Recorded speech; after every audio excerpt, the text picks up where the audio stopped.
강아랑의 정치톡 시간입니다. 10월 26일 시선을 집중시킨 정치 뉴스 만나보시죠. 첫 번째 정치톡, 어려움을 겪는 이유입니다. 얼마 전 민주당 이재명 대선 후보를 향해서 성공한 전태일이라 지칭하며 극찬을 쏟아냈던 인물이죠.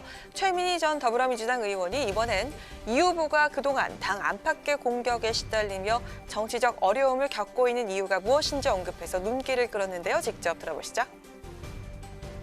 저는 지금 이재명 후보가 겪고 있는 이런 어려움은 이재명 후보가 서울법대를 안 나왔기 때문에 민주당의 주류가 아니기 때문에 겪고 있다. 서울대 중심의 이 기득권 엘리트들이 검정고시 출신의 여당 대권 후보를 정말 못 봐주는구나, 그 꼴을. 이런 생각을 하고 있었기 때문에 이런 사람은 여러분이 도와줘야 된다. 그 내용이 막 너무 동의가 돼서요. 이재명 대선 후보가 정치적 어려움을 겪고 있는 건 서울대 법대를 안 나왔고 당의 주류가 아니기 때문이다. 한마디로 돈과 줄과 빽이 없는 인물이기 때문에 기득권 엘리트들로부터 공격의 대상이 되고 있다는 얘기입니다. 실제 이재명 후보는 검정고시를 거쳐서 중앙대 법대를 졸업한 후 1986년 사법고시 합격해서 변호사가 되고 이후에 정계에 입문했죠. 최 전 의원은 그러면서 최근 친여 성향의 방송인 김어준 씨가 이 후보에 대해서 혼자서 여기까지 온 사람이라면서 이젠 도와줘야 한다고 공개 지지를 호소한 발언에 공감을 나타냈습니다. 하지만 당내에선 김어준 씨 발언이 대선에 도움이 안 된다며 우려를 나타내는 목소리도 적지 않습니다. 특히 경쟁자였던 이낙연 캠프 측에선 특정 정파의 편파적인 발언으로 논란을 자초했다고 반발하고 있죠. 게다가 문재인 대통령 역시 서울대 법대가 아닌 경희대 출신으로 사법고시 합격해서 정계 진출했기 때문에 이재명 후보와 비슷한 이력을 갖고 있는데요. 이 후보가 서울대 법대를 안 나와서 정치적 어려움을 겪고 있다는 최 전 의원의 발언, 당 안팎에서 얼마나 공감을 받을 수 있을까요? 이어서 오늘의 두 번째 정치톡은 보수 영웅 대 부창 부수입니다. 지난 20일이었죠. 국민의힘 원희룡 예비후보 부인이자 신경정신과 전문의인 강윤현 씨가 한 유튜브 방송에 출연해서 민주당 이재명 대선 후보에 대해서 소시오패스 경향이 있다고 발언해서 논란이 됐습니다. 양측의 공방이 계속되면서 파장이 이어지고 있는데요.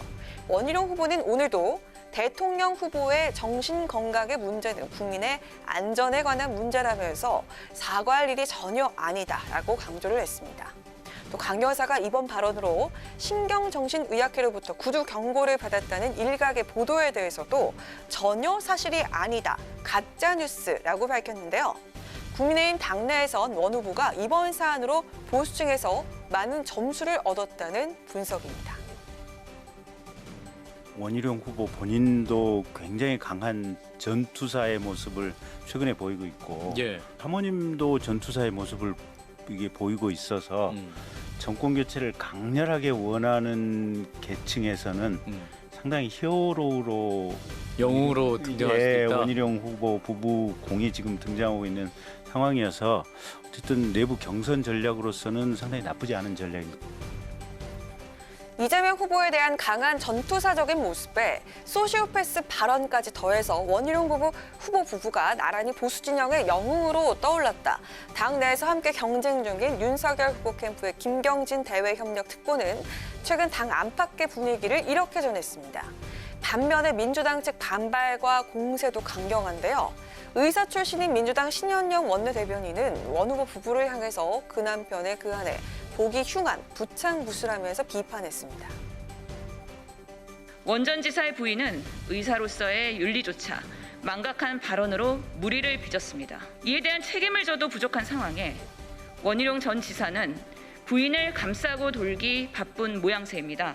있어서는 안 될 부부의 세계이며 참으로 보기 흉한 부창부수입니다. 이재명 소시오패스 발언을 놓고 야당에선 보수 영웅, 여당에선 부창부수라는 전혀 다른 평가가 나오고 있습니다. 대통령 후보로서 정당한 검증 공세인지 부적절한 인신 공격인지 국민들이 판단하시겠죠? 지금까지 강아랑의 정치톡이었습니다. 안녕하세요, 강아랑입니다. 더 많은 정치 뉴스를 보고 싶으시면 화면 오른쪽을 눌러서 구독해 주시기 바랍니다. 항상 저희 국회방송 뉴스엔을 시청해 주셔서 대단히 고맙습니다.